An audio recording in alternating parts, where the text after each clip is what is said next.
Hey everybody, it's Lewis Porter Jr. It's May 10th. I'm doing my lovely little walk. I don't think I'm walking this fast today. I'm walking this far. I injured my ankle yesterday, so I'm kind of limping in a weird sort of way. So even though this is causing me extreme amounts of pain, I'm still doing this. But I'm in pain, so don't kid yourself. This is why I'm not looking happy. Also, if you're seeing me, you're like wondering why isn't he wearing his glasses? Just got my contacts in. This is what I look like, without my glasses, if you've always wondered. See, I have very big eyes. Anyway, so what are we going to talk about today? Of course, we're going to talk about more about living campaigns, since we've been talking about that online at Paizo and online at the Facebook website, stuff like that. So a lot of people are, oh, thank you, Miss Florence, for joining my podcast. I really appreciate that. See, this is really cool because like when you join the podcast, it tells you who's joined. I really like that part. I'm really liking more of this Facebook video, I must admit. It's very, very cool. All right, so some of the crazier ideas that we've come up with for the living campaign stuff. I think I like the ideas. I like what we're planning to do, especially about integrating the whole digital aspect of it. It's just, it's going to be a lot of work. I mean, I'm not kidding you, but it's going to be a lot of work getting it off the ground. But once it's off the ground, I think 90% of it will be handled right there.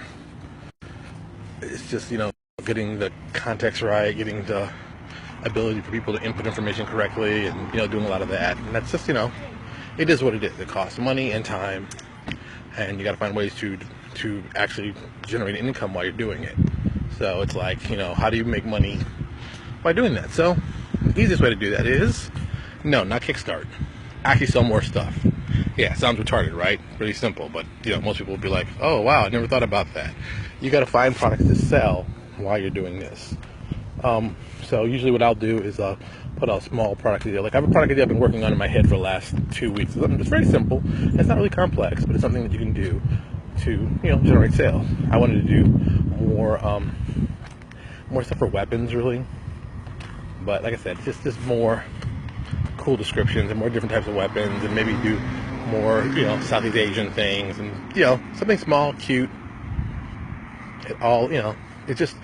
There's things like that you can do. You can also, probably most likely another thing I'm going to be doing is doing layouts, make out layouts, designing them, putting them online, doing some covers, putting them online, things that you can sell that cost relatively not that much in comparison to like doing a whole full adventure or a whole full book or whatever you got to do. There's tons of stuff out there. It is so hot today. Why is it so hot today? Hey Brian, what's going on? See Brian Babinski joined, another friend of mine from way back in the day. It is like really hot today. I don't know why it's so hot as I'm walking out in Plantation. I don't get this. Very hot day. So with that, I mean, we're still going to be trying to find a way to get a good architect, computer architect to actually build this from the ground up and really looking at, what's viable and what's not viable. I think the real issue that people are worried about is how do we get people on board as third-party guys who support this. I think that it's kind of, you're going to use the same formula that I kind of think worked for RPG Now and Drive-Thru. Make a good quality product, become the leader in the space, and make it easy for people to sign up, get involved, get on. It's simple. It's a simple idea, but the execution is the hard part. Because I mean, everybody's thought about, oh, of course, living campaign. It's a great idea. Well, then you got to come up with the adventures. Then you got to keep up with the record keeping. Then you got to come up with a way to keep the GMs happy and keep getting people wanting to play it. That's really the big part. I mean, I was talking to JP. JP and I were just kicking back ideas, and it's amazing. I mean, since JP's been so involved in this since forever, it's one of those things that it's great to get his perspective because he remembers what it was like to play when he was really, really, really young and now he's been in it for such a long time. Just things that he knows that work, that are smarter ideas. So getting that kind of feedback is important. Also talking to Henry over at Paradigm Concepts. Lots of good information, lots of good stuff. Just lots of good ideas to make sure this thing runs correctly. A lot of times people just think, oh, it should run this way, or it should run that way. And it's like, no, it's got to run a certain way to really make sure we know what we're doing. And most importantly, make sure people enjoy what they're getting. Because a lot of times, if people don't enjoy playing the game, I don't care how good it is, people have to actually enjoy it. You can have the best adventure in the world, and if people can't stand playing it or have a bad time playing, And so we want to kind of cut that piece out. At least that's my main focus to do. I want to make sure that the adventures are awesome to play, and we have GMs who want to play them. And getting GMs, on a regular basis, I think that's the tough part. And I've even thought about, this might sound crazy to some people, but I think it might be important, actually paying GMs. Why not toss them a little bit of money? If they're out there working hard, pushing your product, pushing your ideas, pushing your concepts, why not toss them some dollars? They've got families, they got friends, they could be doing anything else. And if they're playing your stuff for free, toss them a couple bucks. Find some way to do it. Find some way to make it feasible that you can toss them money, or maybe attach them to a project where they can earn a percentage from. And there's tons of ways to help people generate money and interest. And so I think you just have to be little innovative about it, and find a way that can make them happy. I mean, it's not rocket science. You want people to go and enjoy your games. You want GMs to play them. Find a way you can pay them. I mean, maybe it's just in product. Maybe it's in cool stuff they get for their kid. But there's some way. Get out of here, Dragonfly. There's some cool ideas to do it. There's just cool ways to do it. You got to just hustle and think of a good way to do it. I mean, that's 90% of it. And I think our biggest problem, especially in this industry, is the creativity aspect. People, I don't think, push their creativity as much as they could and should. I think connection's weak. See, this is the one downside when you do this. I walk around one big building, you get a weak connection. Hey, Jason, thank you for joining. I appreciate that. Jason Rainville. A lot of people don't know. If you don't know, Jason is an awesome artist. If you've never worked with him, I've had the pleasure of working with Jason three times. He also did the original cover for Obsidian in Twilight, if you didn't know. So just give him a nice little shout out. Where was I? Being creative, yes. So I think there's tons of great ways to do good stuff if people continue to be creative. I just think I don't know, people get stuck in their ways. People get stuck in their ways in how we make money, how we define what gaming is, how we define what the campaign should be. It's just very, let's not be so stuck in the mud. Let's always be pushing to innovate something different. I mean, I put up this whole post up on Paizo. And, I've gotten some feedback. Some positive, a lot of negative. A lot of negative for reasons I didn't think would even be connected to what I'm doing. Somebody put out a post today, and it kind of was like, oh, I didn't get that. He basically said, if this thing becomes successful, it's going to become the face of 3.55. And if it fails, then it's going to take down everybody with it. And I was very much like, I don't understand why does it have to be all or nothing? We were planning to do something that we thought would be cool, that people would find interesting. Why does me doing this signify that everybody and their brother is going to get involved with this? I don't know. I don't get it. I've never understood it. I still don't get it. It doesn't make sense to me as a business person. Everybody's got their own opinions and stuff, so I don't get that. I don't get it. I'm gonna stop for a second. Well, maybe. I'm almost close back to my work, so it's just one of those things. I think people heard the idea and they had their own vision of what they thought it should be, and why aren't you doing it like this, and why aren't you doing it like that? And I'm just like, because I'm doing it the way I'm doing it.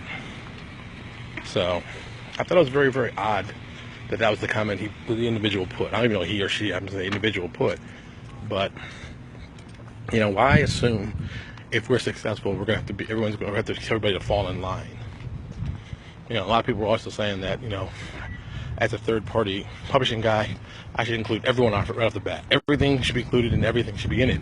And I'm just thinking, it's like, guys, in Pathfinder Society and most living campaigns, everything isn't available in it. So why should I try to let's be honest. There's third-party stuff. There's tons of third-party stuff from all different companies of all different qualities. And, I'm not going to try to just dump it all in to our thing to see what works. We're paying money for this. It's my money. I'm putting it out. So to make sure it's successful, I'll make sure we do the right thing. So we might do it very, very slowly. We might take a very, very few companies, a few little things, and just test those out and see how they work.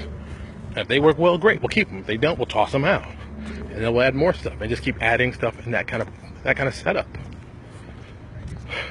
Yeah, that to me makes more sense than just dumping everything in a pot and just hoping it works out. I just thought it was so weird that people have that kind of attitude. You know, it's a very tough thing we're trying to do. You know, working, I'd say, fairly hard to keep tabletop gaming alive and keep new people interested. I think that's the big key, getting new people to play. And we haven't really found ways to go about that. I think Legendary Games and Playground Adventures have done some cool ideas, finding ways to get young kids playing, and that's the point. Get young people to play, you keep them in for life. They play and they grow up in the industry and they become gamers. So I think we need to find ways to, you know, I don't know if it's a different type of format or even a different type of look, but I think they're approaching it the right way. And, you know, me having a young child, of course I want Lucas to play tabletop. Okay, what kind of tabletop can he play now? I couldn't play most of my stuff. Too political, too this. Most of my friend's stuff, might be too adult. What can I do to make it kind of cool that he could play, that he'd find interesting, at the same time, make it useful for everybody involved? So that's why this whole living thing has a lot of different ways to, you know, just to think about. And then on top of that, on a purely economic side, you know, it's a business. A business needs to make money. If it doesn't make money, then it's not a good business idea. So I'm just going to focus on finding ways to generate revenue. I mean, if we do a website, of course, one of the more basic ways to do it will be, you know, doing banner ads and things like that. But I'd like to get to a point where, you know, as a company, we do so well with it, we can go to cons and say, hey, we're going to give you X amount of dollars for your con, plus this kind of rewards, this kind of stuff, if you play adventures at your con. You know, the con gets more people to come out, people get interested, they like playing. It's a win-win scenario. That also being said, we go to retail stores and tell them, hey, there are X amount of guys in the area playing our game, or playing our living campaign. We'd like to run one at your store. Here's a person you could get in contact who'd like to come to your store and do your stuff. And that guy gets some more clients to come in. And even better, buying product at his store. Because, I mean, that's the whole point. I think we're all trying to get more fans and more people involved in this.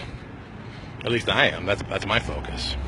So, yeah, that's about it. Okay, so I'm still got a few more minutes before I walk in the office door and everything. As much as I love doing these daily podcasts, I wish there'd be a way that we could do kind of interview style. It's kind of tough when, you know, I got to walk and talk and watch out the road, watch over dips, and I wish I could find a way to actually maybe do 2 or 3 people on the same time, talk about some topics, go back and forth, and so people could see, you know, that kind of cool thing. This is different from being our traditional, you know, transparency agenda, where I'll have a guest on, we'll go back and forth. I think that's fun, but that's going to probably be more of a special occasion kind of thing. Yeah. Oh, by the way, I want to just tell people, so if you're free, I'm thinking about doing a podcast somewhere, probably for 4th of July, or maybe even Memorial Day weekend.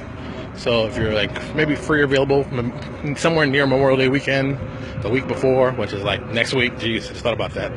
It's that soon, jeez. So sometime soon, send me an email, give me a call. Maybe even have you come on, do an hour. We'll talk about, you know, with us, it's always an interesting topic, from retail, from publishing, from all that. Just let me know. All right, I'm back in my nice cool building after walking outside where it was hot.